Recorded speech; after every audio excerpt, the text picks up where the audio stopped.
Good day, Lasallians, and welcome to today's lecture on understanding sacramentality and our role as Christ's ambassador in modern times. My name is Sir Joe, and I am excited to explore into this topic with you. In this session, we'll explore the profound principle of sacramentality, exploring how God's presence and action manifest through both human and non-human creation. Let's begin by understanding the essence of sacramentality and its significance in our lives. Before we begin, let's outline our learning objectives for today's session. By the end of this lecture, you should be able to explain the principle of sacramentality as God's presence and action in our lives, mediated through the created universe, people, events, and things.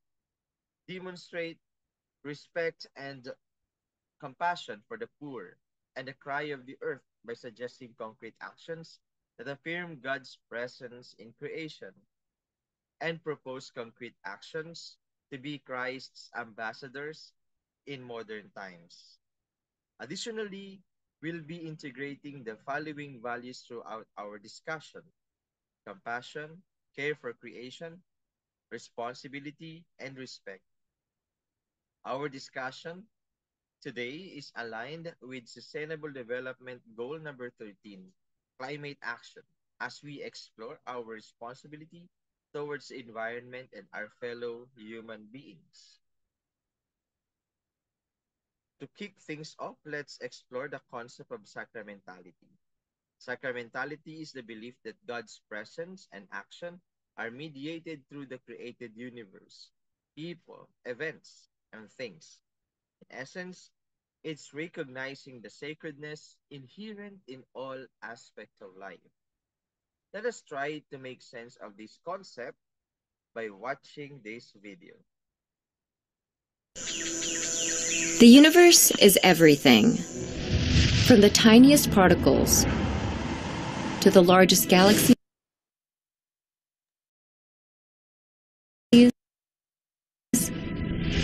to the very existence of space, time, and life. But how did it all begin? The origin of the universe is the origin of everything. Multiple scientific theories, plus creation myths from around the world, have tried to explain its mysterious genesis. However, the most widely accepted explanation is the Big Bang Theory. The Big Bang Theory states that the universe began as a hot and infinitely dense point. Only a few millimeters wide, it was similar to a supercharged black hole. About 13.7 billion years ago, this tiny singularity violently exploded. And it is from this explosion, this bang, that all matter, energy, space, and time were created. What happened next were two major stages of the universe's evolution. Called the radiation and matter eras, they're defined by key events that helped shape the universe. First came the radiation era, named for the dominance of radiation right after the Big Bang. This era is made of smaller stages, called epochs, that occurred within the universe's first tens of thousands of years. The earliest is the Planck epoch. No matter existed in the universe at this time, only energy and the ancestor to the four forces of nature, the superforce. At the end of this stage, however, a key event occurred in which gravity split away from the superforce. Next came the Grand Unification epoch, named for the three remaining unified forces of nature. This epoch ended when one of those forces, called strong or strong nuclear, broke away.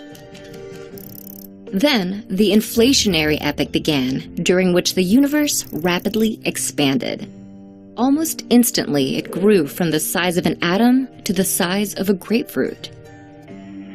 The universe at this time was piping hot, and it churned with electrons, quarks, and other particles. Then came the electroweak epoch, when the last two forces, electromagnetic and weak, finally split off. During the next stage, the quark epoch, all of the universe's ingredients were present. However, the universe was still too hot and dense for subatomic particles to form. Then, in the Hadron epoch, the universe cooled down enough for quarks to bind together and form protons and neutrons. In the lepton and nuclear epochs, the radiation era's last two stages, the protons and neutrons underwent a significant change. They fused and created nuclei. And in doing so, they created the first chemical element in the universe, helium. The universe's new ability to form elements, the building blocks of matter, cued the matter era. Much as the name suggests, the matter era is defined by the presence and predominance of matter in the universe. It features three epochs that span billions of years, the vast majority of the universe's lifespan, and includes the present day. The first was the atomic epoch. In this stage, the universe's temperature cooled down enough for electrons to attach to nuclei for the first time. Called recombination, this process helped create the universe's second element, hydrogen. This hydrogen, along with helium atoms, dotted the universe with atomic clouds. Within the clouds, small pockets of gas may have had enough gravity to cause atoms to collect. These clusters of atoms, formed during the galactic epoch, became the seedlings of galaxies. Nestled inside those galaxies, stars began to form. And in doing so, they cued the latest and current stage of the universe's development, the stellar epoch. The formation of stars then caused a tremendous ripple effect and helped shape the universe as we know it. Heat within the stars caused the conversion of helium and hydrogen into almost all the remaining elements in the universe. In turn, those elements became the building blocks for planets, moons, life, everything we see today. This ecosystem of everything was only possible because of the many stages in the universe's development. While countless questions about the origins of our universe remain, it's only a matter of time for some long-sought answers to emerge.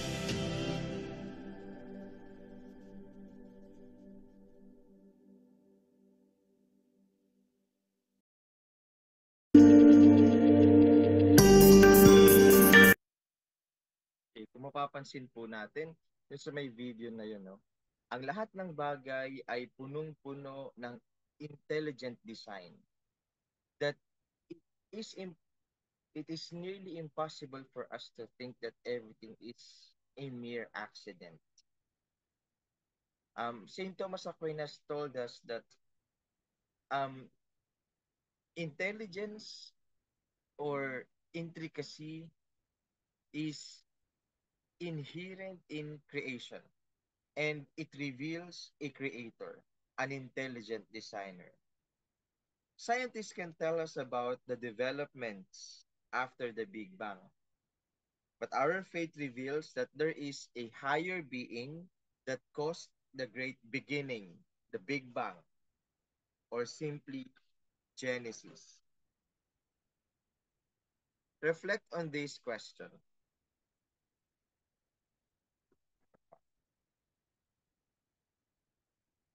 Okay,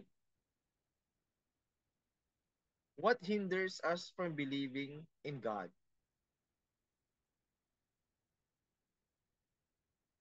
Okay, what hinders us in believing in God?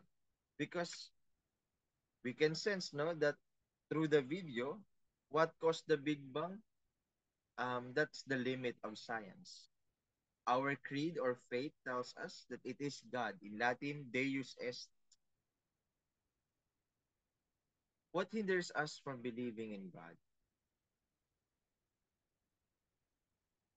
One possible answer is secular humanism. It embraces human reason, logic, secular ethics, and philosophical naturalism while scientifically rejecting religious dogma. supernaturalism, and superstition as basis of morality and decision making. Secular humanism could be understood as a form of Pelagianism as well. In Gaudete et Exsultate, number 48, it says that a contemporary Pelagian does not depend on God's action, but rather on human efforts and good works in making society a better place to live. Next is atheism. In a world where atheism is on the rise, there's a growing recognition of the importance of spiritual growth. According to an article featured in National Geographic by Gabe Bullard titled The World's Newest Religion, No Religion. Atheists are seeking to expand the diversity, to diversify their ranks, but amidst this trend, there emerges a call to embrace spiritual advancement as a crucial aspect of human development. While economic and intellectual advancement undoubtedly contribute to societal prosperity, they often leave a void within us, a longing for something more profound. It is here that the call for spiritual growth becomes imperative. Lastly, ecological degradation. Allow me to use figurative speech this time. Far too often, we unconsciously inflict harm upon Mother Earth. We exploit her resources, pollute her air and water, and disrupt delicate ecosystems, all without fully comprehending a long-term consequences of our actions. But what happens when Mother Earth can no longer endure this abuse? When her natural balance is disrupted beyond repair? She has her own ways, her own natural processes to teach us a lesson. The consequences of ecological degradation are not confined to the natural world. They impact human lives, livelihood, and entire communities. From the loss of biodiversity to the displacement of populations, the effects are far reaching and often irreversible. And when we experience these calamities, we blame God. We blame God. Secular humanism, atheism, and continuous abuse of nature resulting to calamities push us to believe that God is non-existent.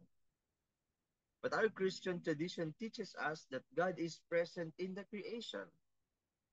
How do we experience the divine presence and God's action through the created universe, people, events, and things?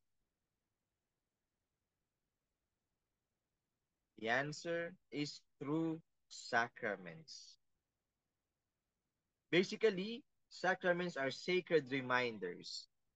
Sacra means sacred and memento means reminder, sacred reminders.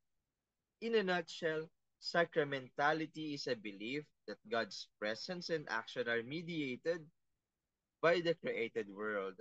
It means that the physical, tangible elements of our existence are infused with divine grace. Just as sacraments in the Christian tradition serve as visible signs of God's invisible grace, so too does the entirety of creation. Jesus, as the primordial sacrament, embodies this principle perfectly.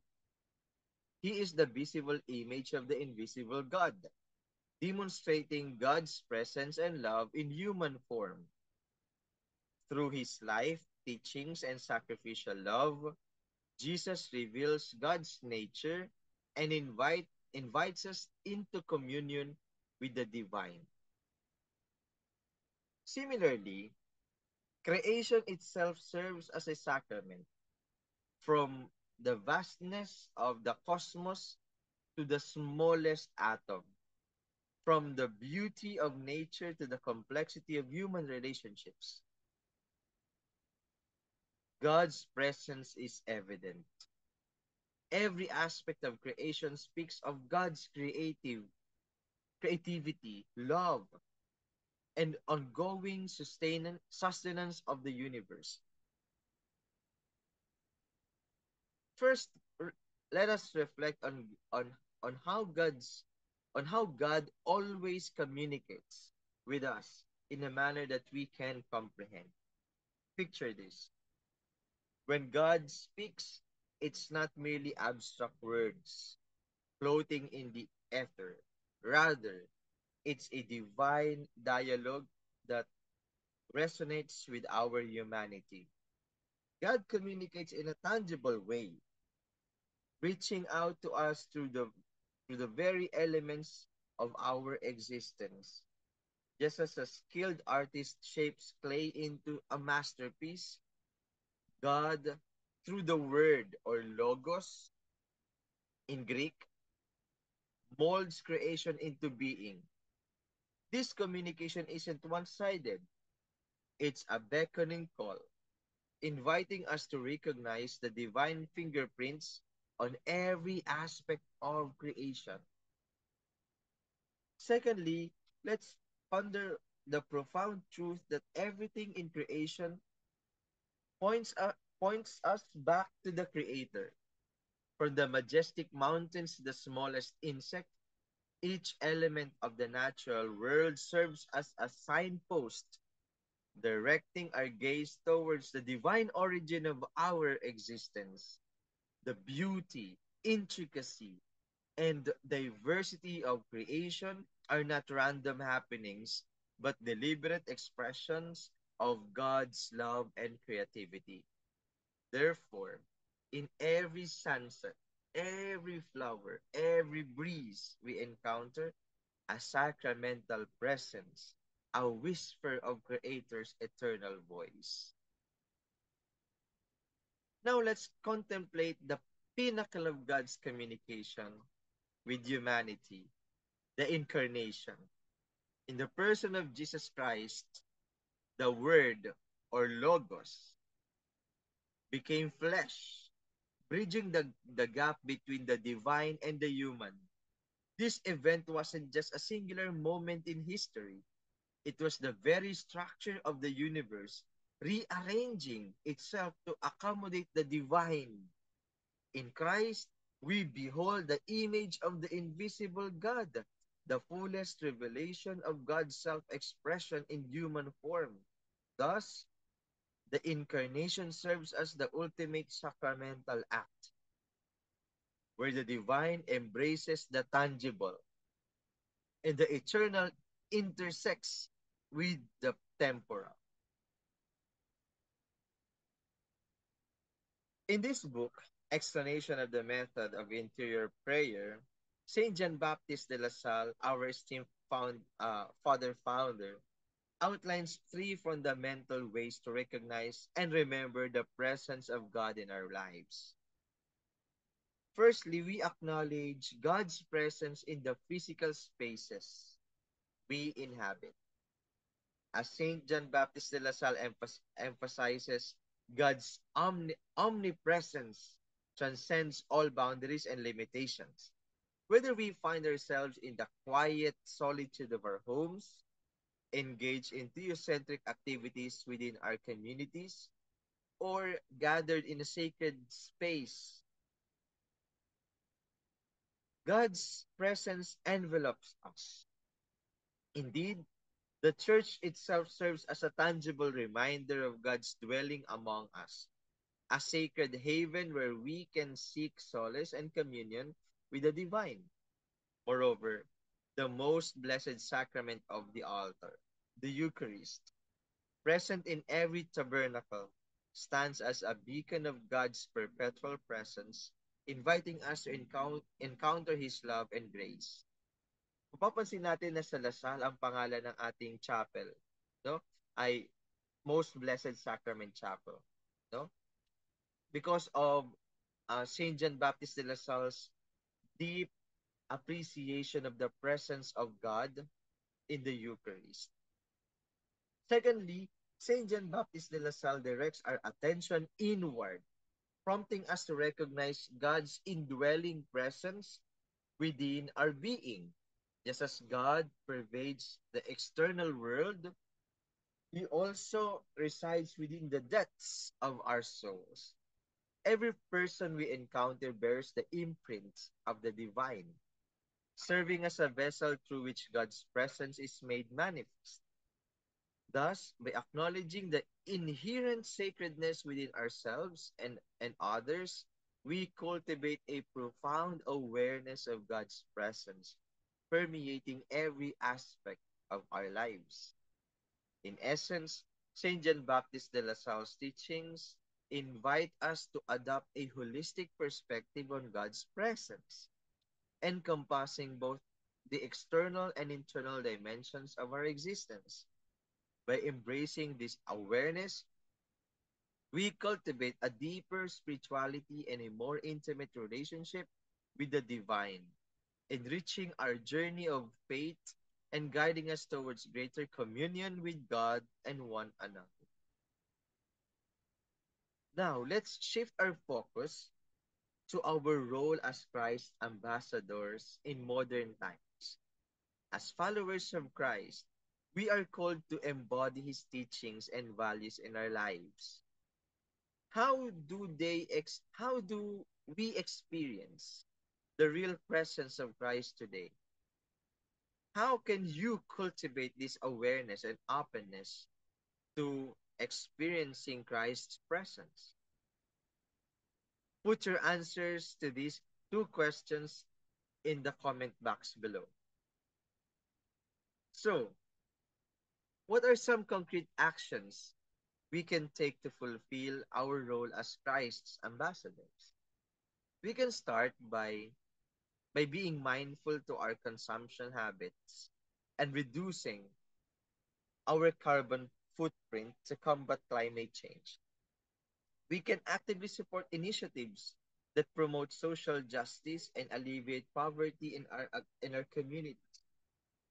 We can cultivate a deeper connection with nature and advocate for environmental conservation efforts. We can engage in dialogue and education to raise awareness about the importance of caring for our planet and each other. There are many ways you can even add to these suggestions.